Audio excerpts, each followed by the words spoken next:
Sanad Ilmu dan Pendidikan Gus Baha. Mondok di Pesantren Al-Anwar Sarang. Gus Baha kecil dididik belajar dan menghafalkan Al-Quran secara langsung oleh ayahnya dengan menggunakan metode tajwid dan makhorijul huruf secara disiplin. Hal ini sesuai dengan karakteristik yang diajarkan oleh guru ayahnya yaitu Kiai Haji Arwani Kudus. Kedisiplinan tersebut membuat Gus Baha, di usianya yang masih muda, mampu menghafalkan Al-Quran 30 juz beserta kiroahnya. Menginjak usia remaja, ayahnya menitipkan Gus Baha untuk mondok dan berkhidmah kepada Syekhina Kiai Haji Maimun Zubair di Pondok Pesantren Al-Anwar Karangmangu, Sarang, Rembang.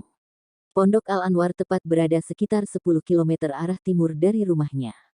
Di Pondok Pesantren Al-Anwar inilah keilmuan Gus Baha mulai menonjol seperti ilmu hadits, fikih, dan tafsir. Dalam ilmu hadis, Gus Baha mampu menghatamkan hafalan Sahih Muslim lengkap dengan matan, rawi dan sanadnya. Selain Sahih Muslim beliau juga menghatamkan dan hafal isi kitab Fathul Muin dan kitab-kitab gramatika bahasa Arab seperti Imriti dan Alfiyah Ibnu Malik. Bahkan menurut sebuah cerita, dengan banyaknya hafalan yang dimiliki oleh Gus Baha, menjadikan beliau sebagai santri pertama Al-Anwar yang memegang rekor hafalan terbanyak. Selain itu, menurut cerita lain juga menyebutkan bahwa, ketika akan mengadakan forum musyawarah atau batsul masail di pondok banyak teman-teman Gus Baha, yang menolak kalau Gus Baha untuk ikut dalam forum tersebut, sebab beliau dianggap tidak berada pada level santri pada umumnya karena kedalaman ilmu, keluasan wawasan dan banyaknya hafalan yang dimiliki oleh beliau.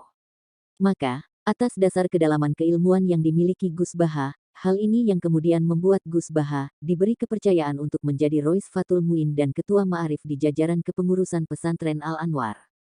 Selain menonjol dengan keilmuannya, beliau juga merupakan sosok santri yang dekat dengan kiainya.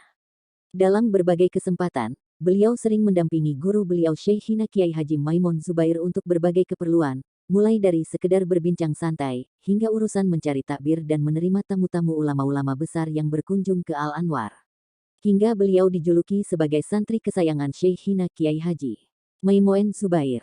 Dalam sebuah cerita, beliau pernah dipanggil untuk mencarikan takbir tentang suatu persoalan oleh Syekhina. Karena saking cepatnya takbir itu ditemukan tanpa membuka dahulu referensi kitab yang dimaksud, hingga Syekhina pun terharu dan ngendikan, "Iyo hak. Kowe pancen cerdas tenan, iya ha. Kamu memang benar-benar cerdas." Gus Baha juga kerap dijadikan contoh teladan oleh Syekhina saat memberikan mawais di berbagai kesempatan tentang profil santri ideal. Santri tenan iku, yo koyo Baha iku.